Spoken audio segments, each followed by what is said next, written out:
This file from the summer of 1995 brings us to the stark desert landscapes of Mono County, California, where a father and son's routine hunting trip became an encounter with the inexplicable.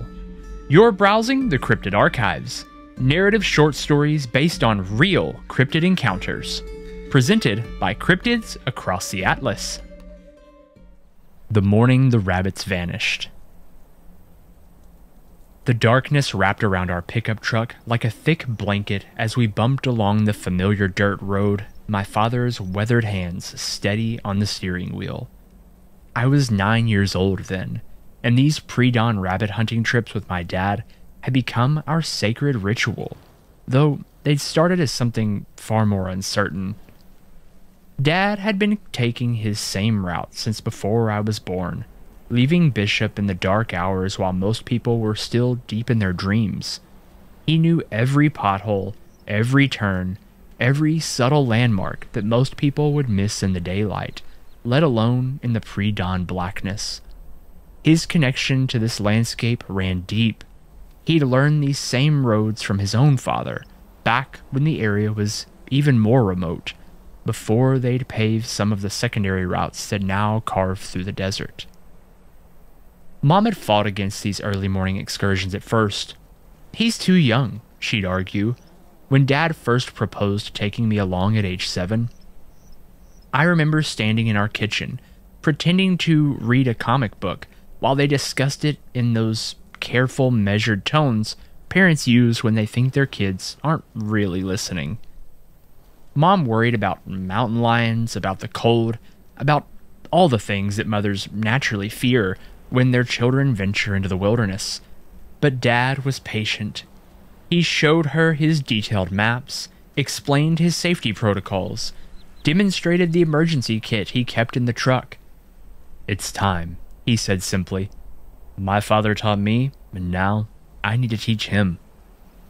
Something in his voice must have reached her because she slowly nodded, though her eyes still held concern. That concern gradually transformed into support as she saw how these trips changed me, how I stood a little taller, spoke with more confidence, seemed more centered in myself. Soon, she became our cheerful early morning send-off committee, complete with thermoses of hot chocolate and carefully packed snacks. Her ritual was as detailed as Dad's route planning. Sandwiches cut into triangles. They taste better that way, she insisted. Thermoses wrapped in dish towels to keep them extra warm, and always a few surprise treats tucked into the bottom of the bag. The dashboard clock's pale green numbers showed 1 a.m., our usual departure time for the long drive. The headlights carved through the darkness, illuminating sagebrush and desert scrub in brief, ghostly glimpses. Each patch of vegetation told a story to those who knew how to read it. Where water might gather beneath the surface, which areas rabbits prefer for their burrows, how the wind shaped the land over countless seasons. I dozed against the passenger window, the gentle vibration of the truck lulling me in and out of sleep as we made our way north on Highway 6. Dad had taught me to navigate by landmarks rather than signs. The oddly shaped boulder that marked our turn, the cluster of Joshua trees that looked like dancing figures in the darkness, the deep wash that meant we were halfway to our destination. Even half asleep, I noted each one as we passed. Dad hummed quietly to himself as he drove, an old habit that had always made these dark journeys feel a little safer somehow. It wasn't any particular tune, just a low, comfortable sound that blended with the engine's rumble. Sometimes, he'd tell stories as we drove, tales of his own childhood hunting trips, of the changes he'd seen in the landscape over the decades, of the old-timers who taught him the desert's secrets.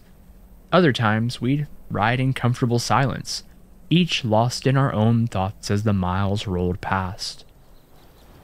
The turn west on 120 took us past a handful of buildings that made up Benton Hot Springs. Even at this hour, steam rose from the springs, creating ghostly shapes that danced in our headlights. The town had been a bustling mining community in the 1800s, Dad had told me, but now it was just a quiet hamlet where the hot springs attracted occasional visitors. Beyond it lay true wilderness, where the boundary between civilization and desert became increasingly unclear. These trips had become more than just hunting excursions. They were lessons in history, ecology, and the subtle art of reading the landscape. Dad would point out old mining claims marked by weathered stakes, explain how the sagebrush changed with the elevation, show me how to spot the subtle signs of springs hidden beneath the desert's surface. Every trip added another layer to my understanding of this harsh but beautiful territory that stretched between the Sierra Nevadas and the White Mountains. The final turn south took us deeper into the wilderness, far from the scattered lights of civilization.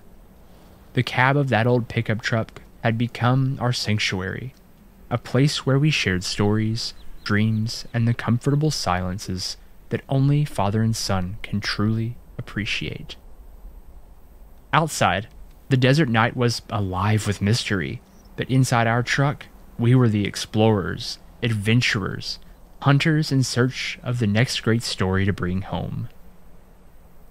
We always arrived about an hour before dawn, parking in our usual spot, where the sagebrush thinned out enough to give us a clear view of the surrounding terrain.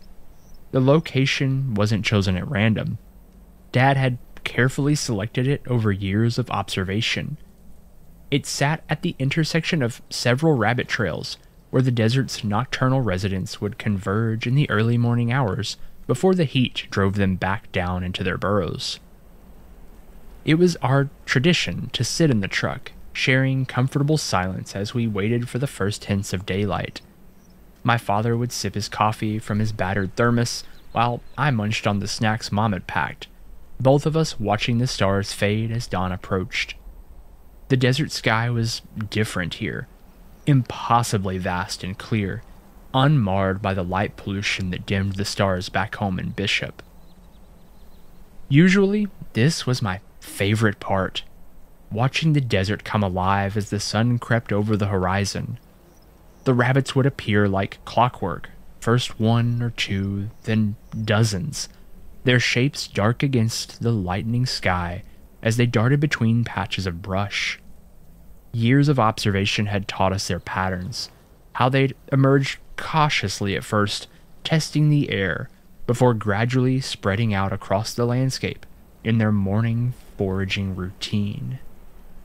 But something was different that morning.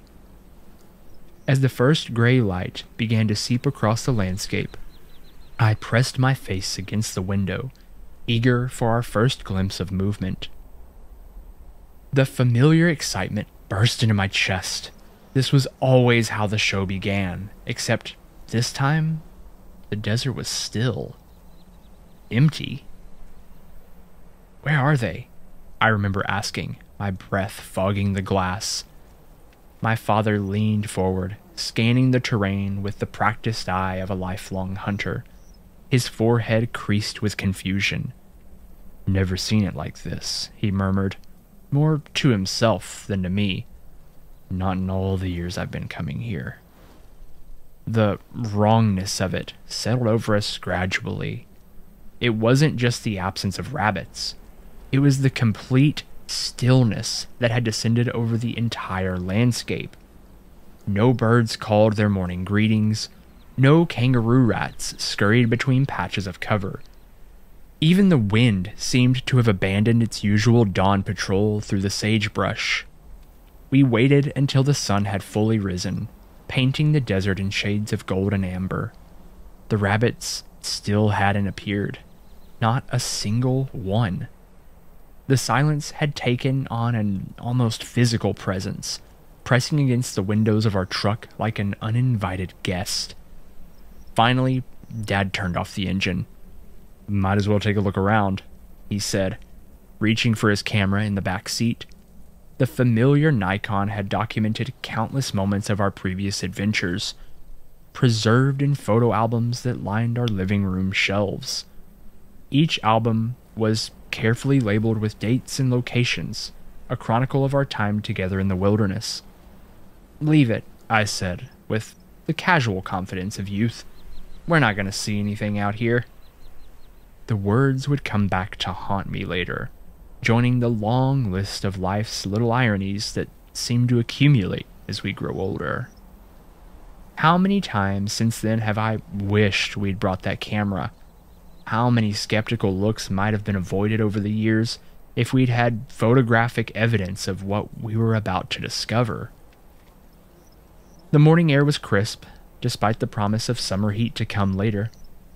Our boots crunched against the sandy soil as we walked, the sound seemingly unusually loud in this strange silence. No birds called, no small creatures rustled in the brush. It was as if someone had pressed a cosmic pause button on the desert's usual symphony of life. Dad pointed out our tracks as we walked, an old habit from teaching me to hunt. Here was where a jackrabbit had paused the night before. There the subtle marks of a kangaroo rat's midnight foraging, but these familiar signs only emphasized the unusual stillness of the morning. Where were all these creatures now? The desert had its own language, written in tracks and traces, and Dad had taught me to read it from my earliest days. Each impression in the sand told a story. The direction an animal was traveling, how fast it was moving, whether it was alone or part of a group. These morning tracking lessons had sharpened my observation skills, taught me to see the desert as a living, waiting thing to be decoded. We'd walked maybe half a mile when Dad stopped so suddenly I almost ran into him. He was staring at the ground, his expression unreadable. Following his gaze, I felt my stomach do a slow flip. There, pressed deep into the desert sand, were two sets of footprints walking side by side. The larger ones were impossible, 3 times the size of my father's boots. He wore a size 13. But it was their depth that really grabbed our attention. These weren't just impressions in the sand. They were deep depressions that spoke of tremendous weight. Next to these giant tracks was a second set, smaller, closer to my size. A child's footprints, but not human. Like a perfect miniature of the larger tracks, they followed alongside, taking several steps for each of the giant's longer stride. The sight of those smaller tracks affected me deeply. Perhaps because they suggested something so familiar, so familial, in creatures that should have been completely alien to our world. "Dad?" My voice came out barely above a whisper. He was already attempting to recreate the tracks, stomping hard into the sand. Even with his full weight and boots on, he couldn't match the depth of those bare footprints. I tried too, jumping up and down, but my efforts barely dented the surface. The implications of this simple test would keep me awake many nights in the years to come. Just how much would something have to weigh to leave impressions like that? We followed the tracks in reverent silence, measuring our own steps against these impossible prints. The morning sun had fully risen now, casting long shadows behind us as we stood there, father and son, facing evidence of something that shouldn't exist. The tracks simply stopped. There was no sign of them on the other side of the road, no indication of where these beings had gone. It was as if they had vanished into the morning air, leaving behind only questions and the deep impressions of their passing. We searched the surrounding area thoroughly, looking for any sign of continuation, but found nothing but undisturbed desert soil. "Stay here," Dad said, his voice tight with excitement. "I'm going back for the camera." I watched him jog back the way we'd come, his figure growing smaller against the desert backdrop. The weight felt eternal. Standing alone by that fence, watching the sun climb higher in the sky, I felt increasingly small and exposed. The desert's silence took on a different quality, less empty and more watchful. Every rustle of sagebrush in the morning breeze made me jump, wondering if something was watching me from just beyond my field of vision. The desert has a way of playing tricks on your mind when you're alone. Shadows seemed to shift and move at the corners of my vision. The wind carried whispers that sounded almost like voices. Time stretched and warped until I wasn't sure how long I'd been standing there, keeping my vigil by those impossible tracks.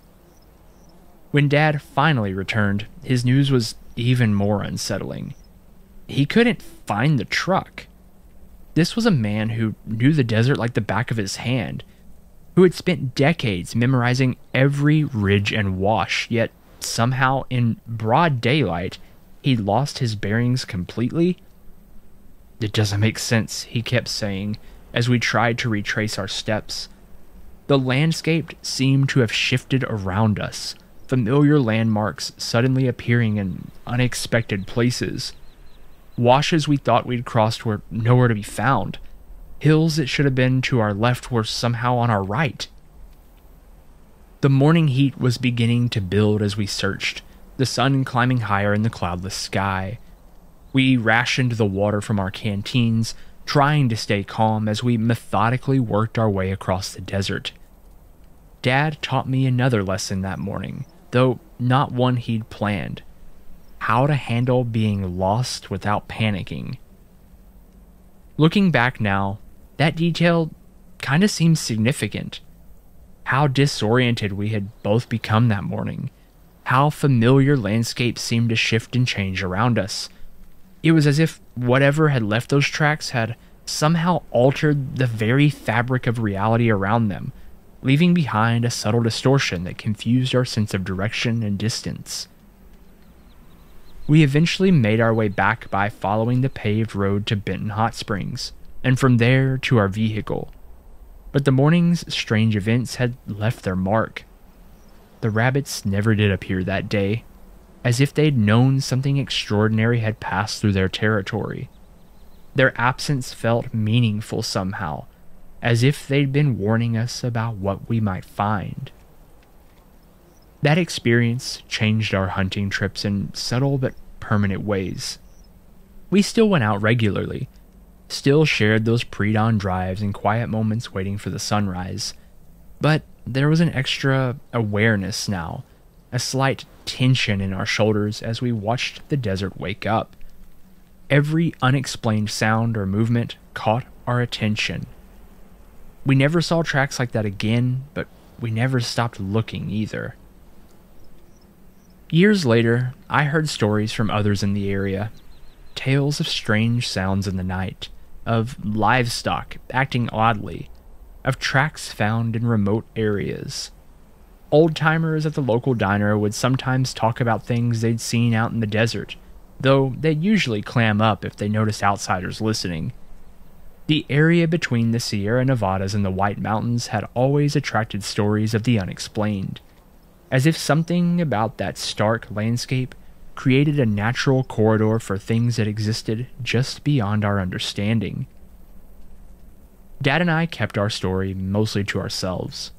We knew how it would sound to others. Two hunters getting lost in familiar territory, claiming to have found impossible tracks, but sometimes on late-night drives through that same desert, I'd catch Dad scanning the darkness beyond our headlights with extra intensity, as if hoping for another glimpse of whatever we'd almost encountered that morning. The landscape has changed since then. New roads have been paved, more tourists venture into the areas that once saw only local hunters, and development creeps even closer to our old hunting grounds, but vast stretches of desert still remain wild and unexplored, especially in the shadows of those ancient mountain ranges. Sometimes when I take my own children camping in those areas, I find myself watching their reactions to the desert's nighttime sounds. They're still too young for the pre-dawn hunting trips, but someday I'll tell them about that morning in 1995. I'll tell them about the tracks we found, about how their grandfather and I got lost in familiar territory, about the day the rabbits vanished. But most often, late at night, when the world is quiet and my own children are asleep, I think about that smaller set of tracks. I wonder if somewhere out there, that young creature has grown up too, perhaps leading its own child through the desert night, teaching the ancient art of moving unseen through our world. And I wonder if, like me, it sometimes remembers that morning when our paths almost crossed, when the rabbits vanished and the desert held its breath, watching two pairs of fathers and children nearly meet in the dawn light.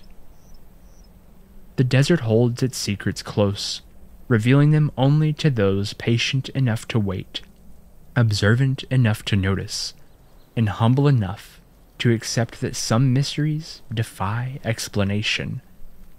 That morning taught me that sometimes the most extraordinary discoveries come not from what we find, but from what finds us, when we least expect it, in places we think we know by heart.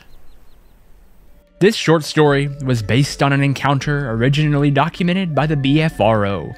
Links to the original encounter, along with all our other cryptid content, can be found below. And what do you make of the parallel between the human father and son and the larger and smaller tracks they discovered? Could these creatures have their own family traditions and teaching moments, just like the morning hunting trips shared between the narrator and his father? And what could have caused such complete disorientation in terrain that they seemingly knew so well? Share your thoughts in the comments below, and while you're there, don't forget to hit that follow button. If you enjoyed this encounter, please consider leaving an honest review. It helps other cryptid enthusiasts find these stories of the unexplained. And remember to keep your eyes open. You never know what you might see just on the edge of the road.